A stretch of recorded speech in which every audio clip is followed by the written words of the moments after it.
রাদিয়াল্লাহু তাআলা আনহু যখন ঈমান আনলেন, হাবশী গোলাম ছিলেন তিনি, কালো কুচ্ছি চেহারা ছিল তার।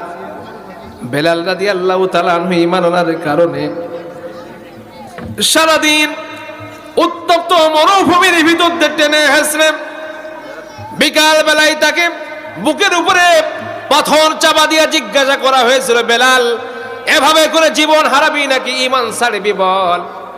আল্লাহর নবীর সাহাবী হাবশী গোলাম কালো বেলাল বলেছিলেন, ও আমার দুশমনেরা, নবীর দুশমনেরা, আল্লাহর দুশমনেরা, আমাকে যতবার তোমরা হত্যা করতে চাও না কেন আমি হত্যা হয়ে যেতে রাজি, কিন্তু ঈমান হারাতে কখনো রাজি নই।